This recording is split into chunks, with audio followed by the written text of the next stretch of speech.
students, welcome back to VMaths. Today we are going to learn about geometry. Geometry is a branch of mathematics in which we deal with the shapes and their measurements. So today we are going to start with basic geometrical concepts. Here the first one is a plane. A plane is a flat surface which have only two dimensions, length and width. Plane do not have any height. Here plane can be extended in all the directions. For example, we can consider a tabletop, it is a plane. This our whiteboard, it is a plane. And if we consider the wall, it is also a plane. Now the second thing is a point. Point gives us exact location or position of anything. So here these dots which I made with the marker are called points, and these A, P, Q, U and V, these are the names of that particular point. So points will be labeled with the capital letters of alphabet, right? So point A, point P, point Q, point U or point V. The next is, and here point do not have any dimension, no length, no width and no height. The next is a line. A line is a group of points, right? It has infinite length. That means the arrowheads at both the ends shows that it can be extended beyond B as well as beyond A. It is never ending. So lines do not have definite length. And it is labeled with the capital letters. Take any 2 points on that line, label it with capital letters. So here this is our line AB. In our first figure, it is our line AB, right? Symbolically, we can represent it as AB, a small symbol of line over it, or it can be named as BA, right? Here we can change its sequence. AB or BA, both can be the same line.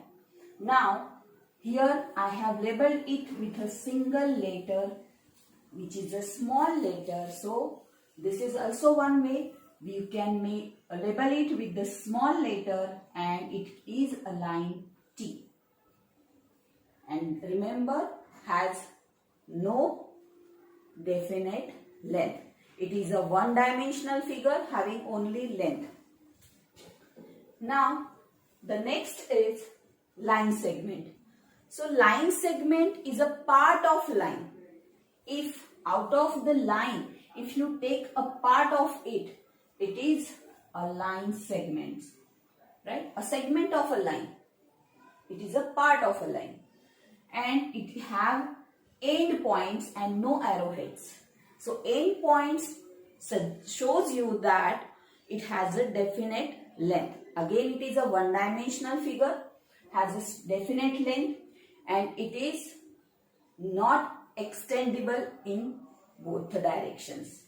So here this is named as segment MN, or symbolically you can represent it as MN and a symbol of segment over it, or the same can be NM, a symbol of segment on it. So it can be labeled as segment MN or segment NN. The next is a ray. A ray is again a part of line, but ending in one direction and goes to infinity in other direction. So here this is called the end point, or we can say it as origin of the ray. It is origin from where the ray starts, right? And beyond Q it is extendable to infinity. So while naming a ray, always named with its end point, so it can be named as ray PQ. It is ray PQ, and we cannot name it as ray QP. Always start naming a ray with its origin or the end point. Now the symbolical representation is PQ, arrow towards Q, so a symbol of ray over it, and this is ray starts with U, so it is UV, right, and not VU. So this is a ray. Now next, there are different types of lines. So the first, parallel lines. In parallel lines, the gap between them remains the same. The gap between the lines remains same throughout their length, right? It will not change and they will not intersect each other. Such lines are called parallel lines. Here, if this is line L and this is line M, so I can say, and line L is parallel to line M. This is a symbol of parallel lines. This is a symbol. Two vertical lines represents that parallel. Line L is parallel to line M. Here, for example, you can consider the two steps of ladder, right? The horizontal bars of a window. So, these are the examples of parallel lines.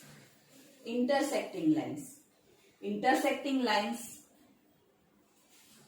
they meet at a point. They have one point in common, right? So, such lines are called intersecting lines, and the point at which they meet or the common point of both the lines is called as point of intersection.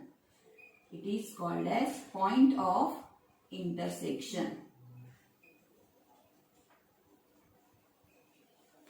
right? So if this is point P, this is the point of intersection of these two lines. Suppose this is line S and this is line T. So point P is the intersection point of line S and line T. Then for example of this intersecting lines, you can the horizontal and vertical bars, they intersect each other. The pair of scissors, the blades of pairs of scissors, they intersect each other. So that are the examples of intersecting lines. Next is perpendicular lines. Perpendicular lines are the intersecting lines. They intersect each other in right angles. That means they make angle of 90 degree at the intersection point. So here the lines are perpendicular to each other. So if this is line M and this is line N, we can represent as line M is perpendicular to, this is the symbol of perpendicular lines, N. That means line M is perpendicular to line N. For example, you can consider the adjacent edges of your notebook, the adjacent edges of this board, the letter L. These two legs of letter L intersect at right angles, so they are perpendicular lines. Next, concurrent lines. Concurrent lines, here we consider three or more lines. Two lines are intersecting lines. If there are three or more lines which have a common point or they meet at a point, then these lines are called concurrent lines. And the point, suppose this is point P, the point where they meet each other, that point is called point of concurrence. That point P is called point of concurrence and point P is common to all the lines. Next, collinear and non-collinear points. Collinear points are the points lying on the same straight line, and non-collinear points means which we cannot draw a line through them. They cannot be on a same straight line.